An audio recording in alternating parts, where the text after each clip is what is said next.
here. Thank you so much for joining us here today. We're so excited to welcome you to Challenge for Change, a series that aims to support you in building your financial IQ and creating new alliances through meaningful conversation. Challenge for Change has been generously powered by Paycor. Paycor creates HR software for leaders who want to make a difference. Their human capital management platform modernizes every aspect of people management, from the way you recruit, onboard, and develop people to the way you pay and retain them. More than 40,000 medium and small businesses trust Paycor to help them solve problems and achieve their goals. Learn more at paycor.com.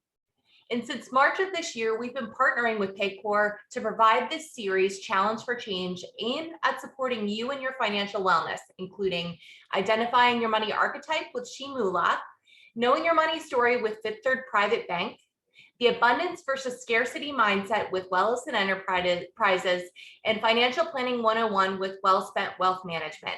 You can check all of those out at wisewellnessguild.com/challenge for change if you want to access any of the past programs. Today's final installment is Bringing It Home, Building a Shared Vision for Your Financial Futures, powered by Paycor, presented by Brilliant Advice. Brilliant Advice's Dania and Cern will lead a couples financial workshop aimed at finding common ground, asking the most important question, are we going to be okay?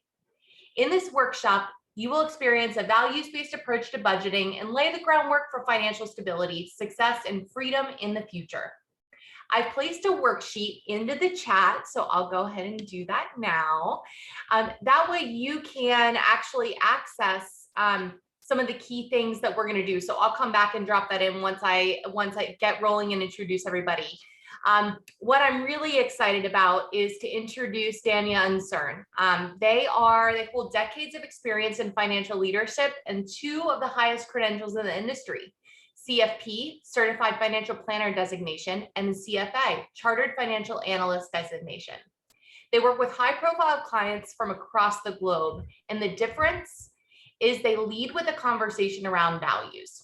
So thank you so much, Dania and Cern, for being here today as co-founders of Brilliant Advice. We're just so grateful. I also want to make one more introduction for the Wise family that doesn't know my husband. This is Patrick Carr. He's actually the CFO of our company here at Wise Wellness Guild. And we're going to take part in this financial workshop together. So very excited today to be here. And thank you so much for having us. Thank you so much. We're thrilled to be here with you. And Stevie, as you mentioned, we're titling this segment of the final aspect of your series called Bringing It Home. You covered a lot of things over your last few months, and we're going to take it in a little bit different direction.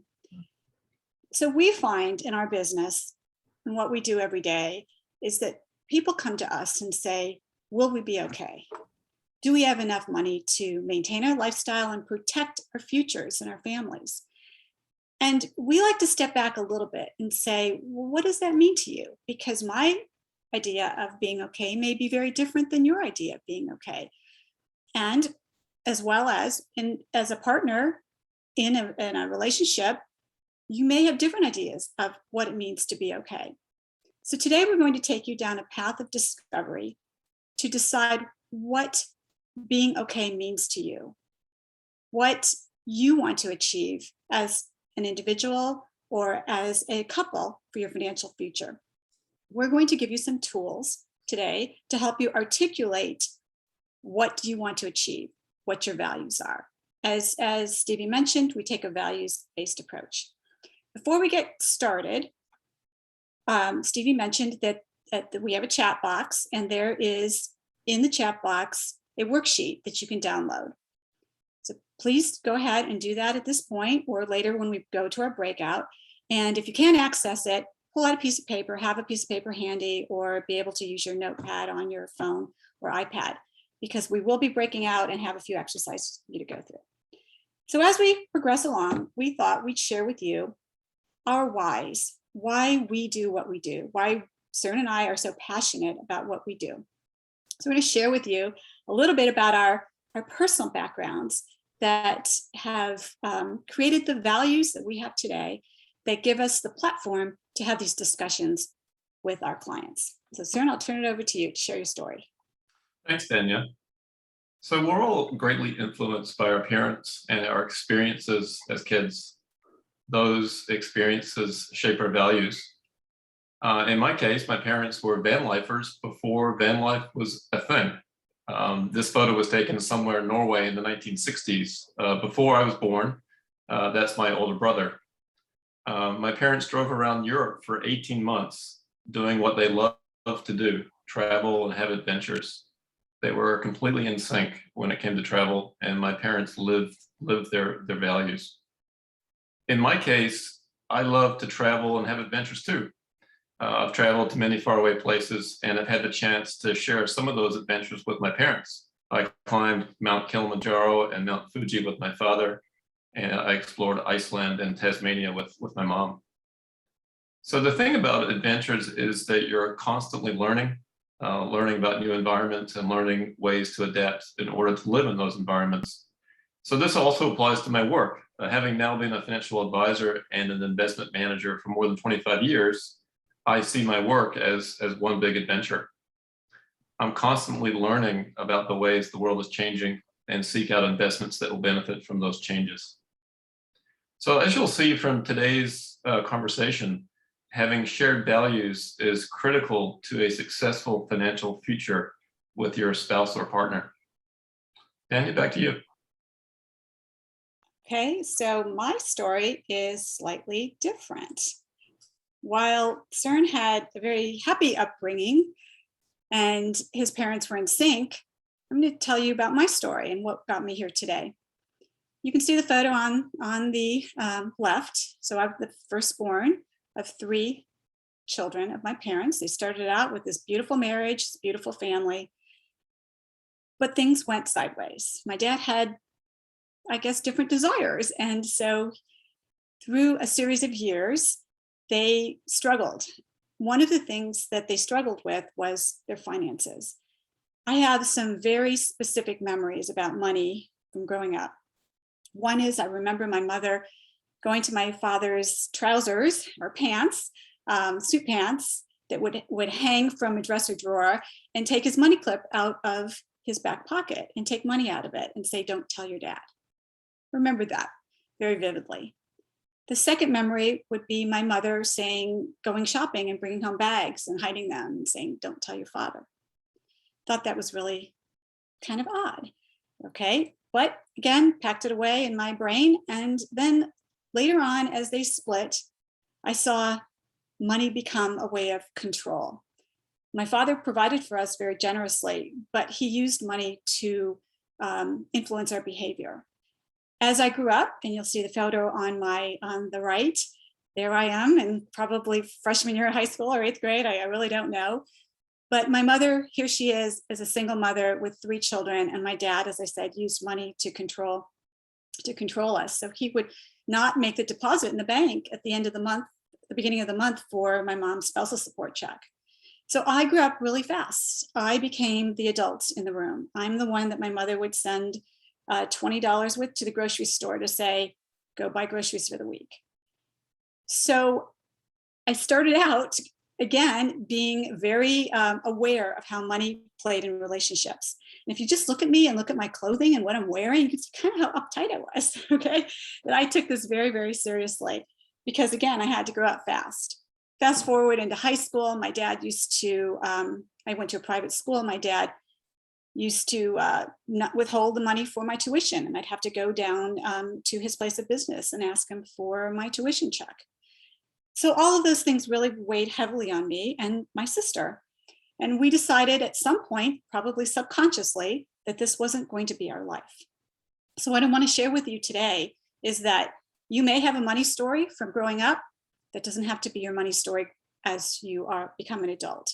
So my sister became a psychologist, financially independent, and I decided that I wanted to understand money better, and I have a degree in accounting and finance. And here I am today leading people to become more financially independent. So again, our backgrounds, our behavior, how we're raised influences who we are today. So that just sheds a little bit of light on who we are and why we do what we do and why we're so passionate about it. At this point, we're going to lead you through a poll question because we want to understand a little bit more about how you interact with your partner. Now, when I was in college, I took a class that was offered called Marriage and Money, which was really unusual that they offered that at the time. And I remembered very specifically that we had in the class that they taught us to talk very clearly about money with our spouse or our partner. And so we want to find out where you are with your conversations. So if you could kindly go to the poll and just indicate how often you speak with your partner about finances, at least monthly, several times a year, only when we need to make a big decision, or hardly ever. And I would ask you if you want to go ahead and just do the first one, that would be great. And then I will actually add these individually later. So just go ahead and answer question number 1 for now.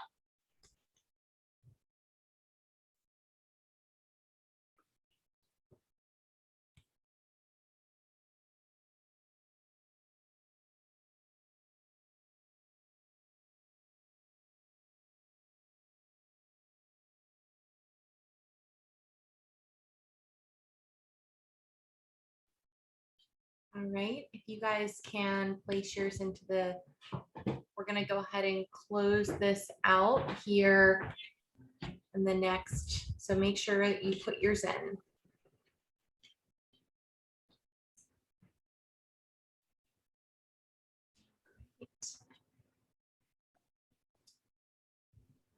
Okay, I know there's more folks on here that are participating, but we're gonna go ahead for the sake of time of closing it out. So it sounds like that the majority of folks that that are joining said that they only do this when they're making a big decision, which is something that Patrick, he was just here before, and we selected several times a year. But I think that it's hopeful. It's helpful to know that if you are having these conversations regularly, just like anything, it's kind of like riding a bike, they get a little easier. So we'll make sure that with the next poll that they're individual, so that way you can do each one individually, because I'm hearing that people couldn't engage in that because they had to answer all the questions. So thank you. Okay, so we will move on. That's helpful to know that, and it's not surprising to us that people don't talk about money unless there is a pressing issue. And so one more thing to think about would be, over the last 30 days, can you recall a time when you weren't on the same page financially with your partner? Just keep that in your head. It's probably easy to remember something that occurred in the last 30 days.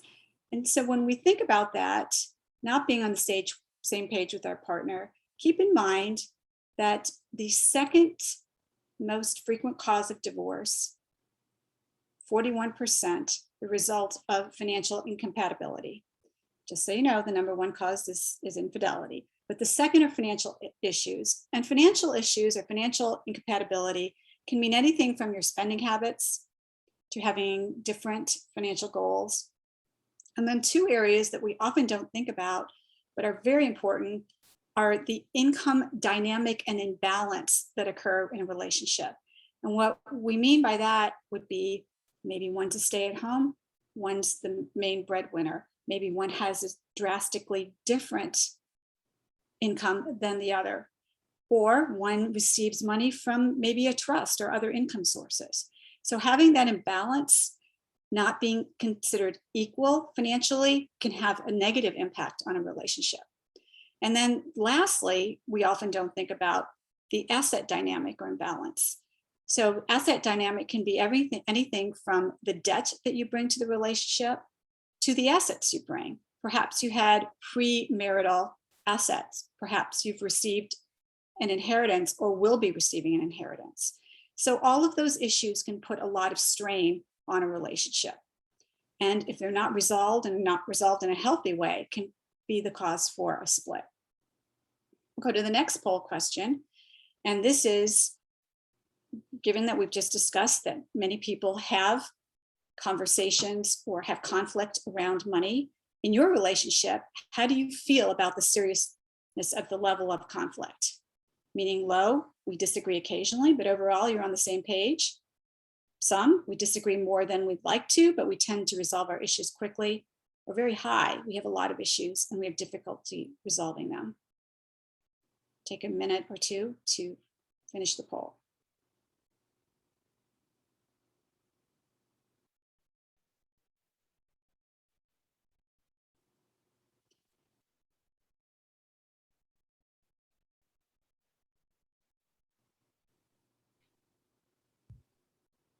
Okay, I still see a few coming in here. We'll give everybody a few moments to finish up. Getting pretty close to 100% engagement. I think that's pretty darn good. So we'll go ahead and end the poll here. So we'll share the results. So it looks like people are feeling like that despite these moments that you're having, you know, these large discussions, oftentimes you're on the same page, which is pretty good with the 71%. I think that the 21% that will be, you know, hopefully today we'll be able to address and share a few key tools in the toolbox that can allow for people to have really more meaningful conversations with each other. And going back to a previous screen when I mentioned, just think about an issue that you discussed, financial issue where you had a disagreement within the last 30 days. So number one, you may have said you have, you know, few levels of conflict, but think about that issue and then put it on a scale of 1 to 10. So that issue that you had in the last 30 days, let's say on a scale of 1 to 10, 10 being the highest level of conflict, maybe it's a 2, 3, or 4, maybe it's pretty low. If not resolved over time, that 2, 3, or 4 level of conflict can become a 10. So we want to make sure that even though you may have few areas of conflict around money, unfortunately, if they're not resolved, they can become much bigger issues. So when we're thinking about money and we're thinking about how we spend it and the conflict that we could have with our partners, we want to take into consideration how we spend our money. Because if we look at how we spend our money, it's typically a result or reflects our values. There are no right or wrong values. We all have our own values. Values are relatively permanent personal beliefs about what we regard as important or desirable. Again, what's important, what's desirable. Those tend to be our values. And values tend to reflect our upbringing. And typically they change very little throughout our lifetime without conscious effort. As I shared with my story, my sister and I made a conscious effort to make sure that those values that we were raised with, in fact, unhealthy money values, were not reflected in our relationship, and that we made a real effort to make sure that they weren't. So our values are really important. So how do we identify our values? Well, when we look at our values and we look at our use of money, and we look at how they intersect here, if we're in sync, great. Like Cern's family, they were in sync. They had a happy childhood, happy marriage. My family, not in sync, therefore conflict. So as we approach our work, we look at financial planning and how we help our clients achieve financial success and independence as addressing these issues here, addressing your values. So I'm going to turn now to Cern to take us through our first exercise, as we call it, step 1. Thanks, Tanya. I'm not sure how many people had the opportunity to download the worksheet. If you did, that's great. If you didn't have an opportunity to print it, just grab a sheet of paper and you can just write down your answers on that piece of paper. So what we're going to do here is lead you through a series of steps, a process to help identify shared values with your spousal partner. And so the first step in that is to take a look at a list of values that we're going to put on the screen here in a minute. They're also at the top of that worksheet. And we're going to spend about 5 minutes. And if each of you, if you're on the call with your spousal partner, could identify your top 10 values. Now, we're not asking you to rank order them. It doesn't really matter which is your number 1 or the number 9 value. It doesn't matter, just your top 10. And as you go through the list and looking at those 80 words, I would just mention to you that you get to decide what each one of those words means to you. So it's possible that your spousal partner could pick the same word, but there still might be a different meaning behind each of those words. So Dania, if you could just turn to the next slide. So this is the list of 80 values. There are more than this, of course, but these are ones I think that are good to start with. So now if you'd like to take about 5 minutes and just go through and identify your top 10, we'll come back in about 5 minutes.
So I think that was about 5 minutes, and I think that some of you may have found that easy, and you probably did it in a couple of minutes, and maybe there are some others that might find this more difficult and you might need some more time. So I would encourage you to take that time, later. Today, the purpose is really just to show you this process, and then you can take whatever time that you would like to really go through it and make this work for you. Danny, if you could turn to the next slide, please. So the next step in this process is to really have a discussion, so really a deep discussion with your spouse or your partner, and come up with what we would call your shared values. The idea here is to understand each other's values first, to listen to each other and understand where you're both coming from, and then jointly sort of have a conversation, a discussion about what your shared values might be. We recognize today that sort of forcing you to do this in 10 minutes may or may not be feasible. This might be, a multi-hour long discussion with your spouse or partner. And I suppose there even might be a lot of people here on the call today that aren't on the call with their spouse or partner. And perhaps actually, if you could just let us know, maybe in the chat box, whether or not you're on the call with your spouse or partner, or if you're on the call by yourself. If most of the participants today are on the call by themselves, then we will cut this a little bit shorter. But this is probably the most involved and time-consuming and perhaps even difficult part of this process. And so you want to create enough time and space to have a deep discussion about this. It's also important how you conduct this discussion. Again, we're talking about values. There are no right or wrong values. We all have, slightly different values than our spouse or partners do. And that's okay. And the first step is to understand that. And the second step is then to come up with ones that are shared. So it looks like then the majority of the people participating today are solo. So let's not take 10 minutes and go through this. Perhaps we'll just shortcut this. Stevie, I know that you're on the call with your husband. Yeah. And this is probably something anyway that would take quite a bit more time than Exactly. Yeah. the 10 Yeah. minutes. I think that this is a great use of our time, and we can probably even spend a little bit more time on Q&A and dialogue then, which would be helpful. Great. So I'll just, Dan, if you go to the next slide. Yes, can I add one thing? Sure. As you approach these conversations with your partner, try to use the brainstorming session rules, which would be never say but, it's always yes and. Because if you think about it, when you're sharing a value with your partner and you're very excited about it, and your partner says, well, how are we going to do that? It kind of dampens your enthusiasm. So again, how you approach this is as important as going through the exercise. So try to have some ground rules in place before you have this conversation about just supporting each other and supporting each other's values and dreams. Okay. So the key thing to remember here is that your actions reflect your values. Whether you recognize it or not, every action you take reflects your values. And that is also true of spending money. Every time you spend money, it reflects your values. And again, most of us may go through life and not really recognize this direct connection.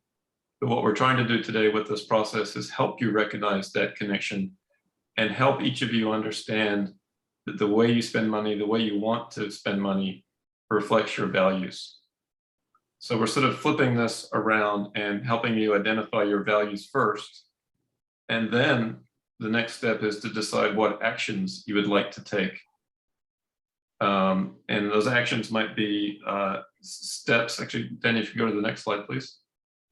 So the third step in this process is to take your 5 values, your 5 shared values, and agree on an action for each value. And on the next slide, we've got some examples of that. So for example, if one of the values is education, an action step associated with that might be to start savings plans for your children's college expenses. That's just one example. The more specific you get, the better. For example, enjoyment might be to take a family vacation to the beach every year. So it's just to jointly come up with actions that relate to those shared values. These are just examples. You should make these your own. And one just thing I wanted to interject here that I found very helpful, I've been thinking about this, is I think that being able to at least verbalize this, sometimes we take education, for example. If you think about education and your values of what this means, the articulation of what that actually looks like individually can vary. So a lot of times the values aren't the issue. Sometimes it's how they come to life, and this, how they come to action, is the part where there's maybe a little bit of a rub. And I think that that's the narrative that, as Dania was kind of sharing, that the more that we can communicate about this and get more clear about what it looks like, I can be vulnerable for a second and share that sometimes these conversations can be very overwhelming for me because I'm living in a moment where I'm existing right now, and thinking ahead in the future can feel very daunting because I'm the type of person that wants to action it right away. Like if we're talking about it, I want it to happen immediately. I want the instant gratification. I want that vacation home, or I want to do this house project, or, you know, buy that thing. And I think that that's on me, right? Like that's a thing that I need to solve for because of that continuous dialogue. It needs to be more comfortable dreaming and thinking bigger about what our money can do for us and how it can fulfill our values. And I just wanted to share that with everybody here on the call because I found personally that whenever there's a misalignment, it's not usually what's on the left-hand side. It's usually on the right-hand side is where I personally see a lot of big challenges between my husband and I. Yeah, that's a really good point, Stevie. I think the good thing is that at least if you are in agreement about the things on the left, that maybe discussions about the specific things on the right become a little bit easier. Oh yeah, absolutely. Because you've made a conscious agreement about the values. Yes. And so you can always come back to the discussion and say, hey, we're having a disagreement here, but you know what? We're on the same page. We're really driving towards the same thing. Yeah, that's awesome. Right. I love that so much. Yeah, this is such a great, just foundational process and kind of stepping into this. Like I'll give you another example, just that I think has been really, I had a light bulb moment this morning, you know, shower thoughts, how they go, right? You're like, you know, making a difference. We talk about how we wish we were able to donate more financially to our favorite charities, right? You've got that here.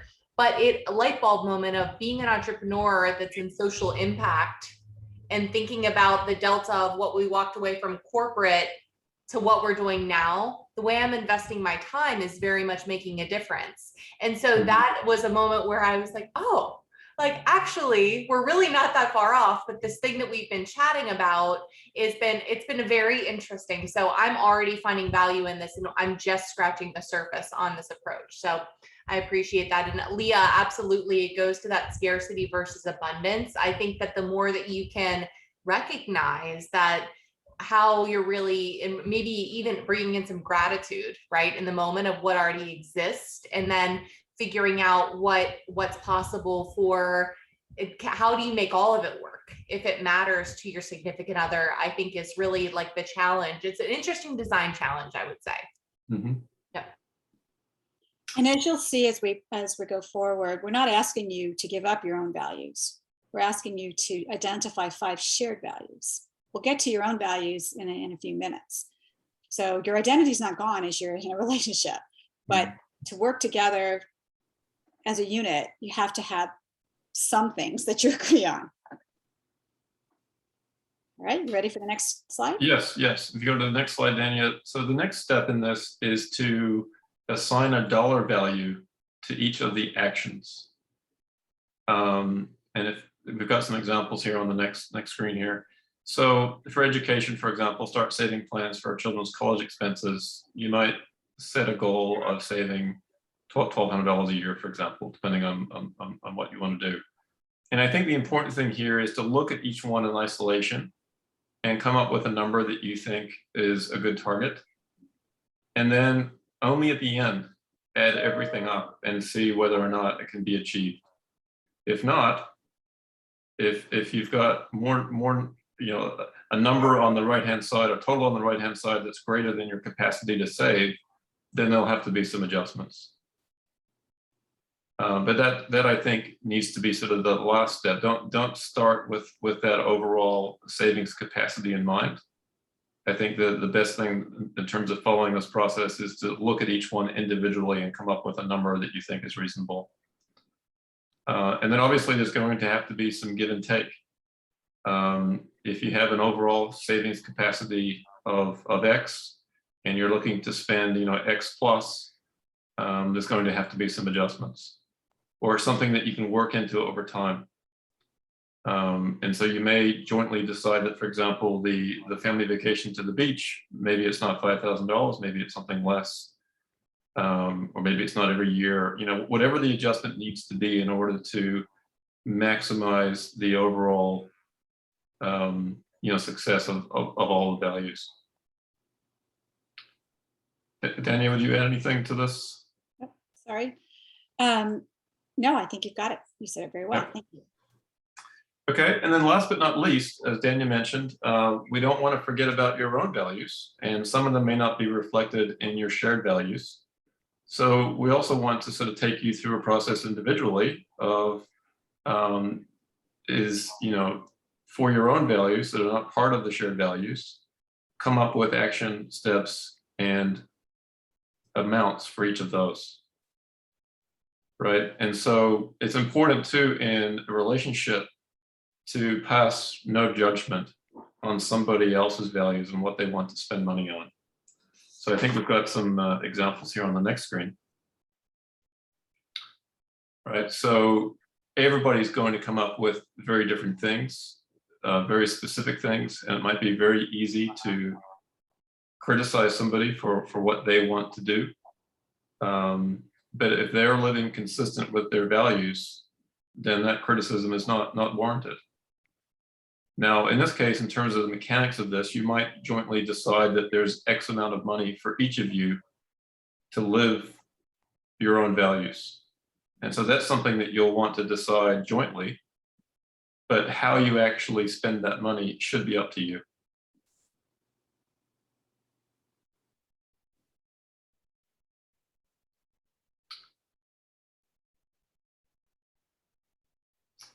So Dania, if you'd like to go to the next slide. Yeah. And as Søren mentioned about making sure that you cover your own values, we know that so often as women, we put the family unit above our own needs and wants. And that's why, go back one slide, it's really important to make sure that there are resources and time available for each of us to express ourselves in our own way. So the family unit, yes, is important, but so are each of us individually. And if everything is going towards the kids and the family and the unit and nothing is going towards each of you, that's where the resentment comes into place. So we're saying this is not a do the family unit and your values first and then your own individuals. It's a give and take. So you find the balance that works for you as a unit and as individuals. It's very important to make sure that you haven't been in a relationship for 30 years and put everybody before yourself and you go, now I did nothing for myself. So we're recognizing the fact that you get to negotiate with your partner how you achieve your unit values as a couple and how you achieve your individual values and fund those. So stay agile, stay fluid in this entire concept. There are no rules. You get to make the rules. We're giving you some basic tools and a path to help you at least articulate your values and assign dollar amounts to them so that you can achieve them. Okay, so how do you do this? Well, we know that the more often you speak about finances with your partner and communicate about your values and achieving your goals, the better off you'll be. And based on our poll earlier, some of you are speaking at least monthly. We recommend a monthly conversation. I can tell you that my husband and I have been doing this for 30 some plus years, and we have a very healthy financial relationship. Very in balance, very in sync. Not at all times, but we've been able to work through it. As you approach these monthly meetings, and we're telling you something that you probably already know, get out of the house. It's really very difficult to have a serious conversation with your partner if you have children around, pets around. So get out of the house. Some examples of things to do. I know couples who have a weekly date night, monthly date night with a babysitter so that they can have these conversations. Perhaps you do it on a long walk. Perhaps you do it on a Saturday morning at breakfast, but put it on the calendar. In my life, if it's not on the calendar, it typically doesn't happen. What we're sharing with you is you need to make this a priority. Because if you don't make it a priority, you will have conflict if your spending doesn't reflect your shared values. And as we stated earlier in the conversation, we know that 41% of divorces are due to financial issues. So we're trying to avoid that as best as possible. So put it on the calendar at least monthly. So we'll go to one last poll question. We'd like to see, we know most of you don't have a partner in this conversation, but just how you think about the process. Do you have trouble with this? Do you foresee that it's pretty easy, or a little bit of trouble, you can work on it, or that this was very challenging? We're not on the same page.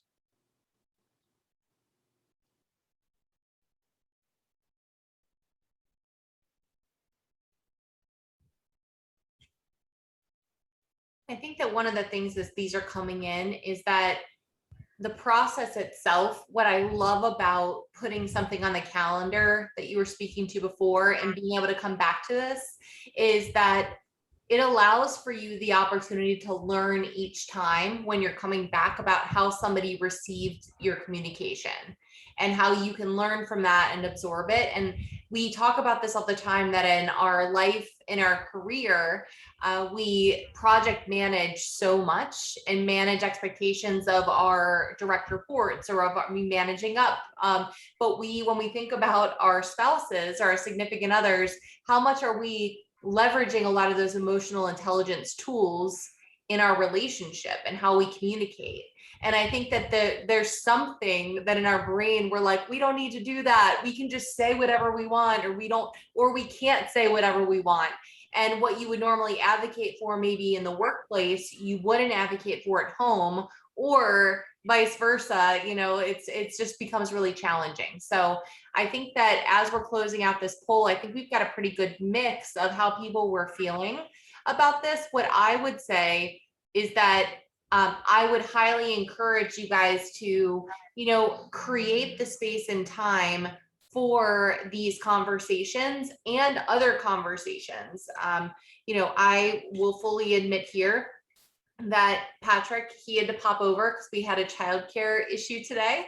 And Patrick, because he knows that this is important to me, he's managing that and taking that off of my plate. And I feel very supported and encouraged by being able to do that, because I need to be fully present here. And so for us, like knowing that we've got this sacred space, we also know that if you can plan in for, flubs like that happening and maybe a date night blows up, you've got an opportunity to come back the next month and pick up right where you left off. So really fantastic. And knowing that this is hard. I think I shared with you guys previously, the first time I did this with the values exercise, I picked all the wrong things. Like wellness wasn't even on my values because you get so focused and lasered in on the things maybe that you think you're supposed to say, or maybe the things that are right in front of you, until you take a step back and you say, actually, maybe this is why I'm feeling burnt out, or I'm stressed, or I'm not really connecting with my values. It's because maybe you've misidentified what's actually makes you tick. And so I think that this is a journey, and I'm just very excited about seeing all of these financial date nights on your calendars moving forward. And I will share with you that you should do this values exercise regularly. Your values will change over time. In the example, education for children was one of the top values, but at some point that'll be taken care of. So make sure that you revisit them. Again, you will progress in life. Your values, what you value, will change as you become more secure in your career, your financial life, as you age. So it's not a one and done. It's something that you should consider to continuing. And lastly, we wanted to share with you some resources. If you answered the first or second question in the affirmative on the last poll about this was easy or you're working through it, we would suggest that you go to our website. There are additional guides. We have a guide for every decade of your working life. They're broken into your age group. So please download those. They're free. There's something that gives you a narrative about what you might be looking at in the decade ahead of you. And then each of the guides has a checklist at the end, some very specific tactics that you can use to make sure that you're where you should be financially. For example, you have young children. One of the things on the checklist would be to make sure you have a will and estate documents in place. That's something very simple. It gets into tactics such as how to save into your 401k, take the match, etc. We didn't focus on any of that today. We're focusing on the big picture and your values. The guides get into more specifics. So go to our website, like I said. If you feel you'd like to learn a little bit more about how to speak with your partner about financial issues, we happened to come across a recent episode of the Tim Ferriss Show. It just dropped, I think, in the last week or so. His guest was Ramit Sethi. Gave a really nice interview with some of the things that we even talked about today that we've come up with, but he's come up with them as well. So a nice outline of how to have a conversation with your partner. The episode is listed here. He also Ramit Sethi has a website called I Will Teach You to Be Rich, which is kind of interesting, and some books, but he has a podcast now where he has couples on his podcast and he talks to them about their finances and gives them ways to think about money and getting on the same page. So that's if you're in a pretty good place. I'd suggest everybody to go there. Now, if you find that you're having difficulty discussing finances with your partner, the last two resources are for more serious conversations. The Gottman Institute specializes in couples therapy, couples conversation. Finance is just one part of it, because we know if you're having financial issues, it may be part of a bigger problem. And lastly, Esther Perel. I don't know if you're familiar with her. I found her on a TED Talk several years ago. She really specializes in infidelity, but more than that, it's about trust, because that's what infidelity becomes, a trust issue. And money is also can be a trust issue. So I would highly recommend that you go to her website, download some of her talks. You can find them on YouTube if you're really having challenges with your relationship. We're not therapists, where we help people and guide them in their financial lives, but we understand that a lot of the conflict are really relationship issues. So with that, we would like to really thank you for your time today. We hope you learned something. We hope we gave you some tools and a process of how to have this conversation with your partner. We are going to stick around for a Q&A. Anybody has any questions about what we talked about today or general finances? As Sona and I shared, we're wealth managers, so we handle all kinds of things for our clients. And we are available if you'd like to reach out to us even after this conversation. Our cell numbers are here and our emails are here. Turn it over to you, Stevie. Wonderful. Thank you so much for Dania and Cern for sharing all of your wisdom and your brilliant advice. Wink, wink, had to get that in. But I'm so grateful. You do have just incredible expertise in this space, and you've met with so many couples. You've really seen it, and you know kind of where some of the challenges are and where to guide. And I think that being able to take the control over how we manage that conversation internally Yes, it's about budgeting, and yes, it's about the dollars and cents.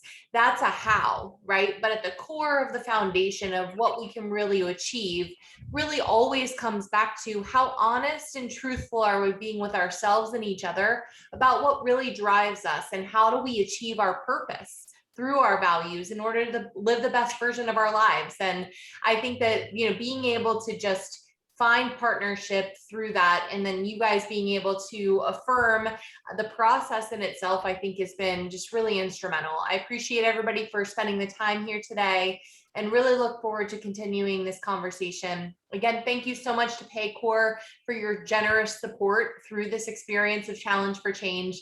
If you want to check out the full recap of all of these episodes, this will be up later this week. It's at wisewellnessskill.com/challenge for change to learn more. And I would highly encourage you that, with all of the episodes, to take your spouse through each one of them, or your significant other. We find that, the more that we can share resources and tools and facilitate, it's going to be really helpful. Thanks again, Danielle and Cern. Everyone have a great rest of your day. Get outside, hydrate, get some sunshine. And for Wise Wellness Guild, just a little bit of a plug.